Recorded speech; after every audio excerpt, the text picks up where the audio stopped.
Hi, my name is Becca Wu, and I wanted to explore Taiwanese political activism by speaking to some of the leaders of the March for Taiwan movement, which advocates for Taiwan's admission to the United Nations. During this year's annual March for Taiwan, I had the chance to interview two leaders of the movement, Hong Tian-lai and Michael Yuan. I also had the chance to interview my grandmother about her involvement in advocating for Taiwan's international participation.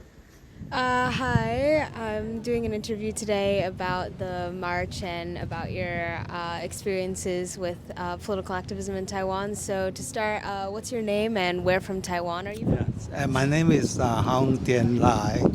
I'm the chair of this committee to start our UN membership for Taiwan's movement. So in 1992, we gather all the Taiwanese American organization in New York area and form a committee called the Committee for the Admission of Taiwan to the United Nations. And since then, we start the annual rally at the week of United Nations Assembly meeting. Usually it's the second Tuesday of September. So, how many of these rallies have there been so far? This is 30th. Oh, wow. Since in 1992, so this year is the 30th anniversary of the UN rally. Yeah. Hi, my name is Becca, and I'm doing an interview about you and this Taiwan march. So, first, can you tell me a bit about yourself? What's your name? Where from Taiwan are you from? Yeah, my name is Michael Yu. I was born in Taipei, but I grew up in China. What got you into political activism and things like this march? It's a long history. My father was one of the founders of the first Taiwan independence organization called 3F, and that eventually developed into UFI and FAPA, PAA, and so forth. One more thing I want to ask is, how long have you been going to these specific marches, the Taiwan for the United Nations? Oh, as I said, I started the March for Taiwan action in 2007, 2009, and 2010. We did 3 marches from Philadelphia Independence Hall to Independence Avenue. In Washington, D.C. twice. We walked, we really marched. What are you hoping that the march today will achieve?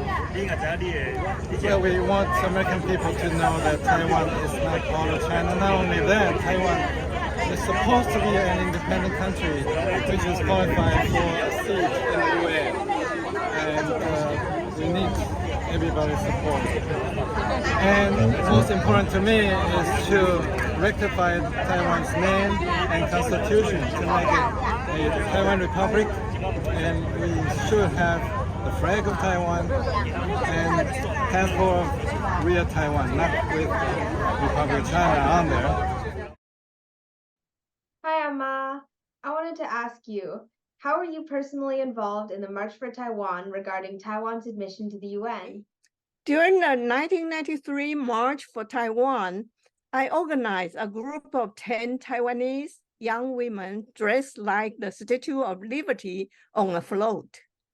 I also led a team of 8 Taiwanese to call for the admission of Taiwan to the UN agency, WHO, in May 2018 in Geneva, Switzerland. And what do you hope that second or third generation Taiwanese Americans like me can learn from the activism of first generation activists like you? Enthusiasm is catchy. My daughters and granddaughters have seen my efforts to admit Taiwan to the UN. Hopefully, you can sense the value of it and join with us. Thank you so much, Emma. It was a moving experience to be able to see the many generations of Taiwanese activists marching together and fighting for their homeland. I learned many things through this march and through exploring this movement. For example, Taiwan fulfills all the requirements to become a member of the UN. It has a defined territory, permanent population, and a government.